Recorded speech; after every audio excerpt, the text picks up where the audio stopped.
notre invité, c'est Éric Coquerel. Bonjour. Merci beaucoup d'être avec nous, député de la France Insoumise de la Seine-Saint-Denis, président de la Commission des finances de l'Assemblée nationale. On est ensemble pendant 20 minutes pour une interview en partenariat avec la presse régionale, représentée par Stéphane Vernet de Ouest France. Bonjour Stéphane. Bonjour Oriane, Éric Coquerel, bonjour. Bonjour.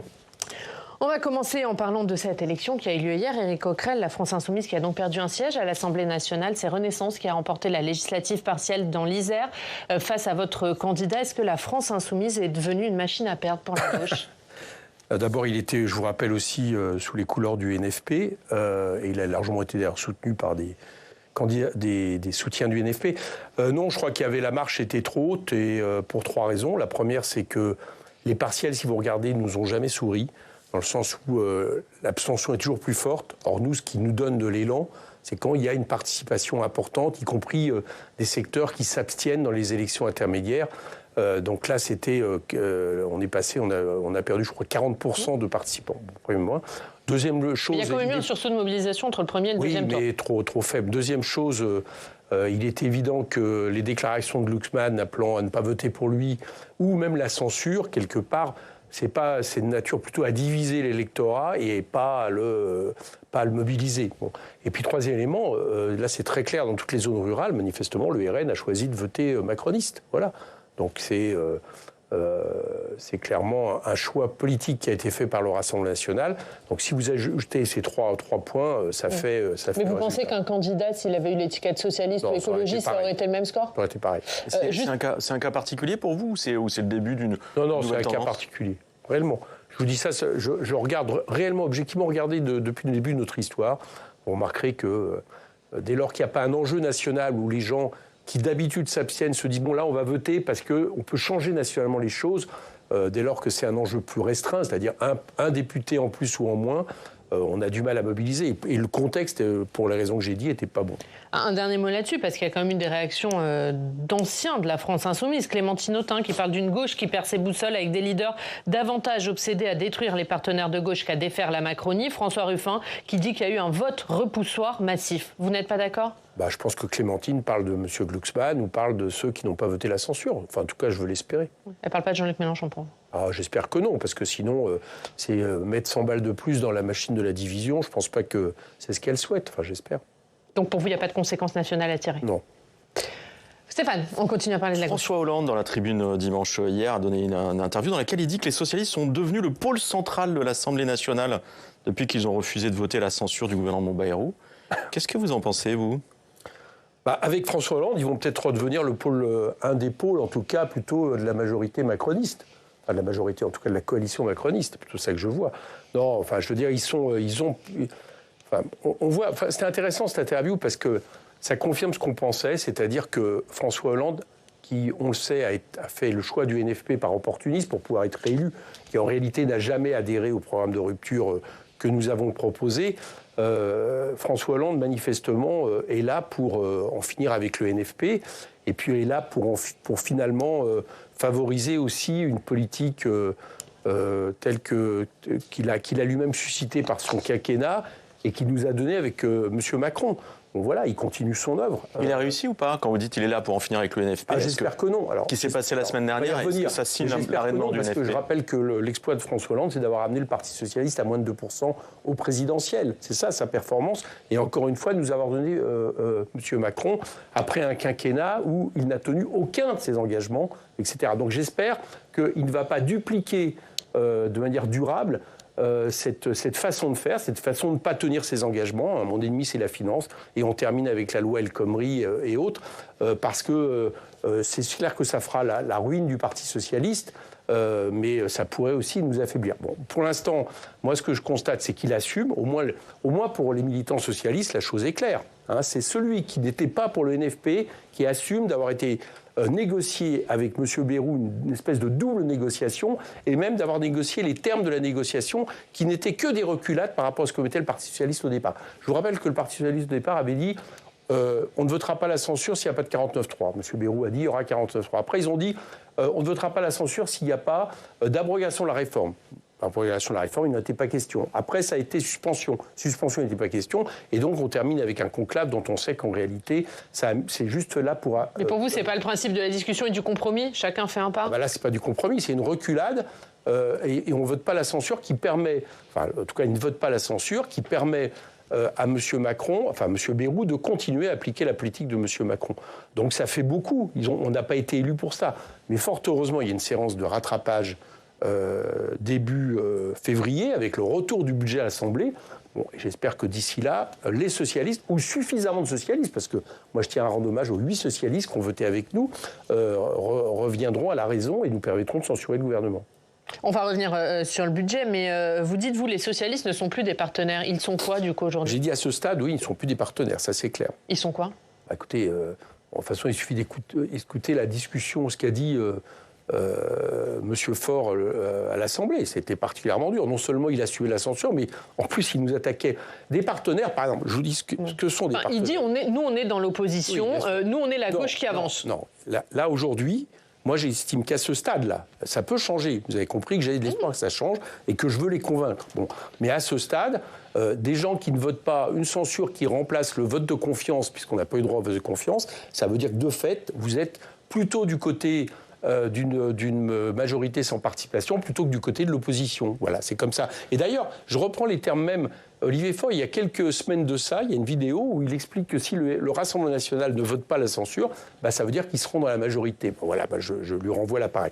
Donc, est-ce que vous ne vous dites pas que c'est mieux que le gouvernement Bayrou discute avec le PS plutôt qu'avec le RN? Laissez-moi terminer. Juste, je vous réponds. À ce stade, c'est clair qu'ils ne sont plus partenaires. D'ailleurs, qu'est-ce qu'on peut attendre d'un partenaire? Pas seulement un allié, parce qu'ils peuvent redevenir nos alliés, mais un partenaire. C'est le fait que, par exemple, quand ils décident d'aller discuter avec le gouvernement, ils proposent une rencontre, par exemple, des 3 autres formations du NFP pour en discuter. Ce n'est pas du tout ce qui s'est passé. Et les seuls avec qui ils n'ont pas discuté, c'est nous, c'est quand même énorme. C'est-à-dire les partenaires du NFP, ils ont assumé d'aller négocier après la censure avec un gouvernement macroniste qui manifestement préparait la même politique, sans même se dire, bon, tiens, on pourrait peut-être discuter. Je ne trouve pas ça comme... Est-ce que ce n'est pas parce que vous avez d'emblée refusé d'aller discuter avec le gouvernement Bayrou? Avant même qu'on ait refusé, ils ont accepté d'y aller, d'accord? Ça a été d'abord les réunions à l'Élysée, je vous le rappelle. Donc il n'y avait même pas de gouvernement. C'était les réunions avec l'Élysée, après les réunions avec M. Bayrou collectivement, et après individuellement. Il n'y a pas une seule fois où ils se sont tournés vers nous pour dire, tiens, on pourrait peut-être discuter de ce qu'on fait. Bon, donc, pour l'instant, à ce stade, je le répète, c'est clair qu'il y a une prise de distance qui a été faite. Mais comme mon objectif à moi, c'est la censure, moi je considère que voilà, ma priorité, c'est de convaincre suffisamment de socialistes, voire tout le groupe, je l'espère, de changer d'avis d'ici le censure. Et il y a une chose qui m'inquiète par rapport à ça. Censure, vous n'obtiendrez pas sans le Rassemblement national? Oui, d'accord, oui, bien sûr. On ne l'obtiendra pas sans que toute l'opposition vote. Sinon c'est le socle commun. Toute l'opposition, ça veut dire aussi l'essentiel du groupe socialiste, ou en tout cas au moins une vingtaine de députés, voire plus. À bon tiers. Bon. Donc on n'est pas loin. Moi, à mon avis, il y aura la censure. Mais il y a une chose qui m'inquiète dans la déclaration d'Olivier Faure ce week-end. C'est quand, dans un interview au Parisien, il explique qu'il va attendre le PLF, le PLFSS et un hypothétique 3e texte budgétaire qui, à mon avis, ne viendra pas et qui est, comme la suspension de la réforme des retraites, un hameçon pour accrocher le Parti socialiste, pour déterminer son choix. Eh bien, dans ces cas-là, je vais vous dire ce qui va se passer s'il fait ça. Le scénario, ça sera que, au moment où le gouvernement peut être censuré sur une ligne de gauche, il ne le sera pas. Et l'année prochaine, qu'est-ce qui va se passer? Eh bien, en 2025, pour la suite de l'année, ce gouvernement et M. Bayrou va s'appuyer sur d'autres groupes, notamment le RN, pour faire passer ce qu'annonce ce week-end M. Retailleau, c'est-à-dire suppression, ou en tout cas baisse de l'AME, plus diverses dispositions, puisque M. Retailleau a expliqué ce week-end que les Français de 2e et 3e génération d'origine immigrée, il y avait une régression ethnique. D'accord ? Voilà pourquoi, voilà ce que va laisser vivre, le Parti socialiste, il ne vote pas la censure. Donc chacun est au courant de ce qui va se passer. Pour vous, la discussion avec le PS, ça n'empêchera pas la discussion avec le RN de la part de François Bayrou? Non, par la suite, non. Je pense qu'il y aura un changement. Je pense que le macronisme essaie de survivre, voilà, pour continuer à imposer sa politique économique, qui est de favoriser les ultra-riches, les grandes entreprises, faire une politique d'austérité, et que pour ça, tout est bon. Donc là, ils ont intelligemment, tactiquement, de manière maligne, choisi d'essayer de s'épauler sur le PS, et ils ont sorti M. Lombard, d'accord ? Et puis vous verrez que la suite, ça sera avec M. Retailleau que ça s'écrira. Donc, je dis aux mes camarades sociaux, est-ce que vraiment c'est ce que vous voulez ? Juste hier, Jean-Luc Mélenchon, il a dit que vous ne pourriez pas, vous, LFI, passer l'éponge sur la décision des socialistes. Qu'est-ce que vous allez faire, du coup ? Ah bah c'est clair que ça aura des conséquences. Bon, alors déjà, on va bien voir au moment de la motion de censure, mais vous comprendrez que si les socialistes ou si des socialistes ne votent pas la motion de censure, ça veut dire qu'ils ne respectent pas le programme et l'engagement sur lequel comprenez-moi, c'est pas le fait de demander le fait que Jean-Luc Mélenchon et France Insoumise dominent tout le NFP, c'est que nous respections notre programme. Donc si c'est pas le cas, comment voulez-vous qu'on ait confiance la prochaine fois? Mais vous attendez le budget. Ça ne veut pas dire forcément qu'il y aura mesure de rétorsion dès ce vote-là. Je pense que là, non, j'ai pas dit ça. Je pense d'ailleurs même qu'il faudrait que nous rencontrions les socialistes pour mettre les points sur les i. Voilà, ça serait utile. Ça, c'est à l'ordre du jour ou pas? Je vous dis moi ce que je crois. Je pense qu'il faudrait qu'on rencontre les socialistes pour mettre les points sur les i là-dessus. Mais il est à ce stade, nous on l'a dit, on va attendre ce qui se passe au niveau du budget. Bon, si au grattage et au tirage, ils ne votent pas la motion de censure, vous comprendrez que là, à partir de là, on ne peut plus avoir confiance. Ça veut dire ça veut dire quoi? Ils seront repartis dans le hollandisme. Voilà. Bon, après, ça les regarde. Si ça les Mais ça veut dire quoi? Ça veut dire des candidats face à eux dans toutes les municipalités où vous pouvez? Non, là, je vous parle déjà, vous avez compris que je pense qu'il y aura des élections nationales avant. Bon, déjà, parlons des élections nationales. Les municipales, c'est clair. Les municipales, ça se passe sur une base de rupture, avec les alliés qui sont d'accord sur une base de rupture.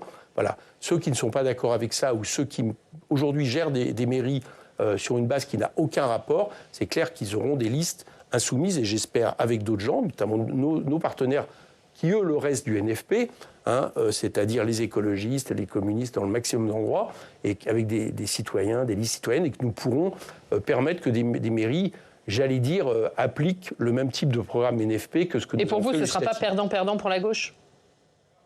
Mais ce qui est perdant-perdant pour la gauche, c'est diviser la gauche aujourd'hui. Ce n'est pas nous qui divisons le NFP. Ce n'est pas nous qui choisissons de laisser le macronisme vivre pendant 3 ans. Enfin, les conséquences pour nos concitoyens, elles sont extrêmement dures. Je prends un exemple. Là, j'ai plein de problèmes dans ma circonscription sur la question du logement, des bailleurs sociaux qui augmentent les charges locatives de manière épouvantable. On sait pourquoi. On sait que c'est parce qu'il y a eu beaucoup moins d'argent mis par l'État sur cette question. Bon, est-ce qu'on laisse faire ou est-ce qu'on ne laisse pas faire? Est-ce qu'on laisse 10 milliards de plus de baisse de dépenses publiques qui vont être dans le budget? On n'a pas encore parlé du budget. On va y venir, mais s'il y a des législatives anticipées avec 2 candidats de gauche dans les circonscriptions, vous pensez revenir avec un groupe LFI aussi important que celui que vous avez actuellement? Mais à mon avis, écoutez-moi, s'il y a des législatives anticipées et que ce n'est pas avec les socialistes parce qu'ils n'ont pas voté la censure, je ne pense pas que leur score nous désavantagera au premier tour. François Hollande, juste un mot, je voudrais vous faire réagir, parce qu'il dit ce matin sur RTL qu'il y aura, pour la présidentielle, il y aura 2 candidats de gauche. Comment vous réagissez à ça? Je réagis. Tout le monde sait que François Hollande ne pense qu'à ça, à se représenter. Voilà. Et Jean-Luc Mélenchon, non? Non. C'est-à-dire que, non, Jean-Luc Mélenchon, hier, il était pas dans votre studio, enfin, il était avec vous pour réexpliquer que ce n'était pas forcément lui. Moi, je pense que c'est le bon candidat l'an prochain s'il y a les présidentielles anticipées. Mais lui pense que ce n'est pas forcément lui. Par contre, oui, il y aura un candidat qui représentera, je l'espère, tout le NFP. Voilà, c'est-à-dire qui est défini par un programme. On verra ce que font nos amis socialistes, nos amis écologistes, nos amis communistes, on verra bien. Mais pour l'instant, c'est notre ambition. Et là-dedans, il est évident que France Insoumise, j'allais dire, a le poids pour représenter et pour présenter ce candidat. Voilà ce que nous avancerons. Bon, François Hollande, que je sache, il n'est même pas majoritaire dans le Parti socialiste, mais manifestement, c'est ça son obsession, et il est prêt pour ça à diviser le NFP, à laisser vivre le macronisme. Ça fait quand même beaucoup comme problème. Question. En fait, le Parti socialiste, au lendemain du rejet de la motion de censure, la semaine dernière, a fait un grand communiqué en expliquant qu'il y avait tout un tas de mesures, en fait, qu'il y avait des concessions qui avaient été faites au Parti socialiste par le Premier ministre dans le cadre des discussions sur les retraites, sur les suppressions de postes dans l'enseignement, sur le maintien du remboursement des médicaments, etc. Est-ce que ça correspond à une réalité, ou est-ce qu'à votre avis, le Parti socialiste se berce d'illusions par rapport à ce qui va sortir? J'ai même cru comprendre que la lettre de François Bayrou écrite, qui a permis le fait qu'il n'y ait pas la censure, ou le prétexte, a même été coécrite quasiment avec François Hollande ou avec des socialistes. Non, regardons bien concrètement ce qu'il y a dessus. Il n'y a pas de changement de recette. Moi, je l'avais dit depuis longtemps, il y a un effet d'entonnoir, il n'y aura pas de nouvelles recettes. Donc, laisser penser qu'il y aura un taxe sur les patrimoines, c'était que du vent. C'est confirmé, il n'y aura pas de différence. Et il y a 10 milliards de baisse de dépenses. Alors, il y a 2 mesures. Il y en a une, c'est 4000 postes d'enseignement. Non pas créés, mais qui ne seraient pas supprimés. Mais encore faudra-t-il le vérifier, parce que dans le même temps, ils ont annulé, enfin en tout cas, ils ont reporté 12 milliards de reports des crédits qui impactent beaucoup le ministère de l'Éducation. Donc je tiens à voir, je me demande si la suppression de contractuels ne va pas permettre justement qu'il n'y ait pas cette suppression de postes. Mais admettons, ça vaut 150 millions d'euros. Bon, ajoutons les 3 jours de carence. C'est 289 millions d'euros. Et pour la petite histoire, je donne un exemple. Il y a eu un amendement au Sénat qui a été voté, là, qui vient d'être voté, qui fait que les indemnités des fonctionnaires en cas de maladie vont baisser. Le coût, c'est 989 millions de baisse de dépenses publiques. Donc vous voyez, c'est comme ça qu'ils vont faire. C'est-à-dire qu'ils vont, en échange de 2 mesures, ils vont mettre des amendements au Sénat qui vont supprimer, là, dans les jours à venir, et ça commence, 5 milliards de baisse de dépenses publiques sur les ministères, puisqu'il y en a 5 autres qui vont être sur les collectivités et la sécurité sociale. Donc ce n'est qu'un budget Barnier en pire, je le confirme. Quant aux retraites, on voit bien que ce conclave ne donnera rien. Ou alors il donnera pire que la réforme Borne. Pourquoi ? Parce que on demande un accord politique global. Chacun comprend qu'entre la retraite à capitalisation du MEDEF et la CGT, il n'y aura pas d'accord global.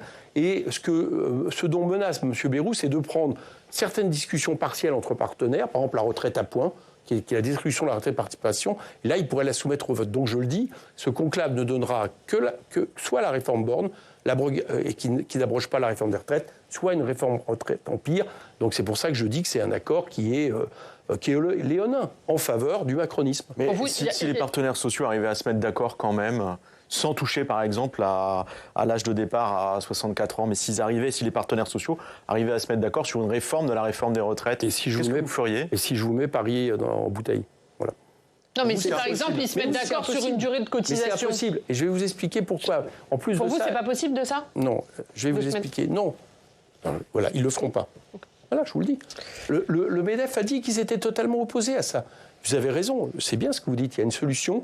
Par exemple, vous augmentez de 0,15 points les cotisations pendant 7 ans. Pas beaucoup, 0,15 points. Hein, vous augmentez pendant 7 ans. Vous pouvez ne pas reculer l'âge de la retraite de 64 ans. Mais ce n'est pas ce qu'ils feront, le MEDEF l'a déjà dit. Et en plus de ça, il y a quelque chose que M. Bayrou a placé habilement mardi dernier. C'est cette histoire, non pas de déficit à 6 milliards du corps, qui était ce jusqu'alors sur lequel se basait le gouvernement pour ses réformes de retraite, 55 mais milliards. 55 milliards. Ça veut dire, et comme dans sa lettre, il explique qu'il faudra un équilibre financier, si c'est ce chiffre, ou en tout cas un chiffre approchant qui sort de la mission Flash, vous voyez bien que l'enjeu n'est plus le même. Donc il ne pourra pas y avoir accord. C'est-à-dire pour vous, il n'y aura pas de sincérité dans le rapport de la Cour des comptes dans la mission Flash ? Je ne dis pas ça. Je dis qu'à un moment donné, il peut y avoir quand même un biais idéologique qui est différent et que le chiffre annoncé pourra être supérieur, vous allez voir, à 6 milliards d'euros. Voilà ce que je crois. Bon. Tout ça parce que c'est le travail que s'apprête à M. Bayrou. M. Bayrou, soit il veut poursuivre la réforme Borne, soit réintroduire la réforme que M. Philippe avait essayé d'imposer et il n'y était pas arrivé sur la réforme à points. C'est un de ces deux objectifs. Et dans les deux cas, c'est pire que la situation actuelle. Donc je ne vois pas ce qu'on a gagné. Je ne vois pas ce que le Parti socialiste peut penser que le NFP gagne dans cette histoire, parce que ce n'est pas notre programme. Catherine Vautrin a dit que la censure a coûté 12 milliards. Est-ce que vous l'assumez ? Alors là, je ne comprends pas comment elle peut dire ça. Alors, ils nous disent que ça va coûter 12 milliards, mais d'un autre côté, Amélie de Montchalin explique que le premier trimestre, sous la loi spéciale, c'est la loi qui remet le budget 2024 à la place du budget 2005, l'État économise 2,5 milliards. Madame Montchalin m'explique que, du fait de la loi spéciale, ça elle aurait pu ne pas le faire, je le crois, mais elle a décidé. Pour l'instant, elle gelait 12 milliards de report de crédit. Alors, il faut savoir, ça rapporte ou ça baisse ? Je n'ai pas vu la couleur de ces 12 milliards, à moins que Madame Vautrin mette l'effet des mauvais résultats économiques mettre la censure comme explication. Mais vous lui demandez de venir vous les détailler, vous, président de la Commission des Finances ? Absolument. Vous dites, nous, on veut de la précision là-dessus ? Je le dis à travers votre antenne ce matin, je veux des détails. Parce que moi, je n'y crois pas. Voilà. Je crois que c'est la même chose que les cartes vitales de Mme Borne qui ne devaient plus fonctionner s'il y avait la censure.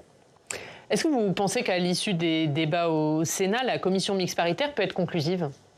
Oui, c'est possible. Elle a été pour le PLFSS. La majorité est sauf une exception, c'est un peu compliqué, mais ça tourne.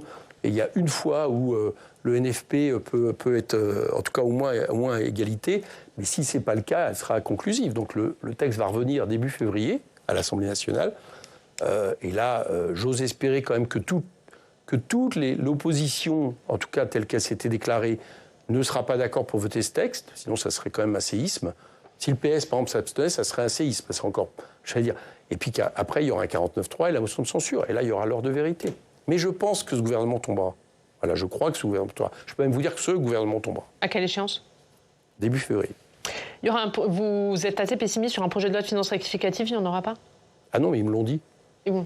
Ah, ils m'ont dit, la seule chose qui laisse peut-être, c'est peut-être que pour toujours cette fameuse taxe sur le patrimoine qui remplacerait la taxe sur les revenus, qui mettrait une loi spécifique après, fiscale, ils en ont le droit.